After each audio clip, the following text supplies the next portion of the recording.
It's time to come back from the filler mines Yep. and come back to some storytelling, some drama, some Some development, drama. some characterizations, some performances, some All everythings. all good things. Everything. That is what we are here to talk about today on episode number 11 of Jared and Al Watch Love Life Sunshine. Hello, I'm Jared. That is Ann Ladium. Hi. And we are here to talk to you about episode number 11. It's called Aye, my friend. And that's what I'm here to tell you. Aye, my friend. Aye, Captain. Salute. I just did. I saluted you, Jared. I saluted you are my as well. friend. And you're my friend, so I saluted you back. Aw, aren't we nice? We're good friends. You know, speaking of friends, let's talk about friends. Let's talk about it. I felt like this is a really necessary episode. Yeah, I know, like, those wacky characters at that coffee shop, man. Ho-ho. I've never seen an episode of that show. I doubt I'm really missing much, but I've never seen an episode of that show. Of Friends? Of Friends. Yeah, I've never watched it either. Like, I was at the, right age to watch it, but I just I hated the idea of it, and I never watched it. I think I was, like, a tiny bit too young for it. I have a hard time, getting into shows as well, so... I know a lot of people that are friends with me that like it, but yeah, pass. Yeah.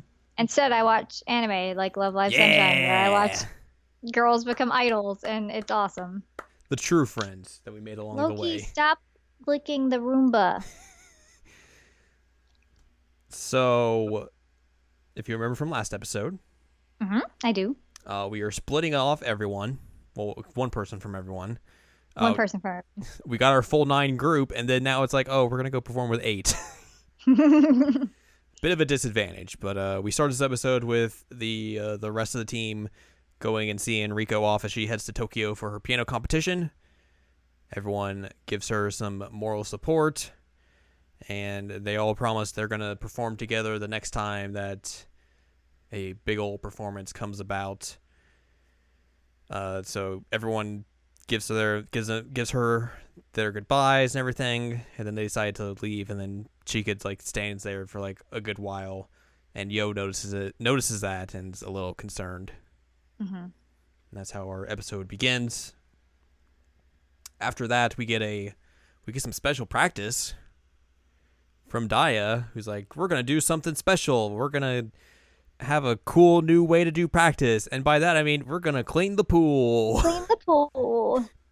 And Mari's like, did you just forget to have somebody do this? And she's like, yes, but also it's a good opportunity. She's like, you're supposed to remind me. And Mari's like, I did. So everyone's cleaning the pool. Hanamaru and Yoke and Ruby are having a little bit of trouble standing up because it's all slippery and wet.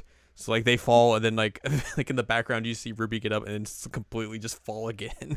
Yeah, I mean, fair. I would do the same thing. Yo randomly decides to show up in a sailor outfit because, of course. It's amazing. So they get the pool all cleaned up and nice and shiny and still wet, but then they're like, let's do dance practice here. And it's like, girls, do you realize it's still wet and slippery? Doing dance practice in a pool that you just cleaned is probably a bad idea. You're going to slip and hurt yourself real bad. That seems like a terrible idea. Luckily, it doesn't seem like they actually do dance practice there because they're like, oh wait, we got someone missing. Yeah.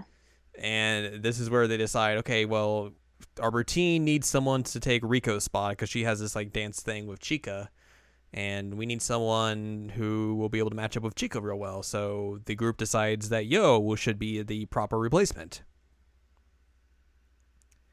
And then I think eventually we make our way to the roof. Yeah. And that's where actual dance practice is held. So I think thankfully they missed out on hurting themselves in a slippery pool. And Chika and Yo are trying to practice the dance moves that they have, and they're having a bit of trouble with it, where they're a little bit out of sync, where Chika is still used to the way Rika was doing it, and Yo is trying to to match those movements, or at least try and do it at her pace, but it's not meshing up with Chica well, and they keep doing this all throughout the day to They where keep like bumping into each yeah. other. So eventually we're like we go to a scene where Ruby and Hanamaru are in a convenience store just chilling, and they're watching Chica and Yo still practicing. Yoshiko decides to try and win like a lottery prize and fails miserably. That was really, really funny. She just like collapsed on the counter. So all the while, Chica and Yo are still practicing and still bumping into each other. They take a little bit of a break, and then that's when Riko calls and is like, "Hey, I made it to Tokyo. How's everyone doing?" And basically, Chica's like, "Here, we can have everyone talk to you." And then Hanamaru's like, "She's talking through the phone. It's the future, Zura." Future! Yoshiko's just like, "Hello, I am Yohane. I am falling gracefully. Here, talk to Ruby." And the Ruby's like, Just and runs hides away. behind the tree. It's like, what are you girls doing? They're so funny. Like, they're ridiculous. I love them all. Well, sort of. And then Yo was about to talk, but Chica's batteries dies, and she's like, "Oh, gotta go. Bye. Battery's dying." Yo. Did you forget to charge it? No, maybe. Meanwhile, the third years are together, and they're like, something's happening here. I bet there's something happening between the second years. And this is also like they're cleaning up the student council office, and they find the original club application form for the School Idol Club, and Kanon's like, "Oh, this is weird. I didn't realize it was Chica and Yo were the two members who started this. I would have figured it was Chica and Riko, considering how close they are." And Daya and Mari are like, "No, it was Yo." It's Yo. And then that's like when they're like, "I wonder if this is gonna mean something." Dun, dun, dun. Dun, dun, dun. So basically, Mari goes out of her way to find Yo and is like, "Hey, why don't we have a chitty chat?" But at first, like she sneaks behind her and like does the grab boob things, which you very much hate. I But- hate it so much. But this is the good one where Yo gets surprised, like, "Huh?" And it just judo tosses her over. That was amazing. That's what she deserved for that. And she's like, oh, whoops, sorry." So they go off in like this random area, and Mari's like, "So you're jealous? You're jealous of Riko, aren't you? You're jealous that she's taken your friend, right?" And Yo kind of goes into this backstory of like, basically throughout middle school, Yo had to was doing other clubs, and unfortunately, Chica didn't want to do them or whatever, couldn't do them, and she was real excited about being able to do something with Chica for once. Like, that was the main goal of her wanting to do the School Idol Club. And then she saw Riko come in and get real close to Chica, and then also saw everyone else join in and basically get real close. And Yo basically confesses that she was worried that basically she was starting to become on the outs of the group, or that she really wasn't needed anymore in terms of just the group or for Chica in general. And Mari's basically like, "Hey, look, let me tell you this thing about communication. I've had some problems with it recently, but let me tell you, it's real good if you communicate." And she's like, "Just go talk to her. I'm sure if you talk to her, this will all get ironed out and everything will be okay." Yep. Which is great because Yo had been basically put on the back burner in general from the show by the show itself. Correct. 2, it's very humanizing for Yo because, hey, friends get jealous of each other and get jealous of other friends. That's a thing It's true. people do. And especially with the way that Riko and Chica have been working together. Yeah. And because Yo was doing this specifically for them to have time together and be closer, and I mean it makes sense. And also you have to consider they're 16 years old. Yeah, exactly. So I mean I felt like it was a really necessary piece of like character development Yeah, for I Yo. 100% agree. Yeah, And I liked it. C, it's just a great thing of development for Mari as well to go like, hey, I just had this huge problem with my friends in terms of communication. I bet I could help these two Yeah, because they're kind of having the same problem. talk to each other. It's just funny that like the third years are able to like come to that conclusion like, hey, we just had this thing, we should probably tell them about it. And just like the 2 episodes that that have passed between the big third year drama and this, like, that's just good character development for them to like have that realization like, oh yeah, this is exactly what happened to us. We should probably put a stop to this very quickly so it doesn't fester and turn into this huge thing that could completely just tear the group apart. Yeah, it's great character development, and also it's neat to see the third years come in and be like, okay, well, we can like mentor them in a Yeah, way. exactly. It's awesome. I love this episode. So Yo basically later that night tries to come up with ways that she can confront Chika or talk to Chika about this, and it's strange. She comes up with like real strange ways. Also, we get to see Yo in glasses for the first time. Yeah, I didn't realize she wore glasses at all.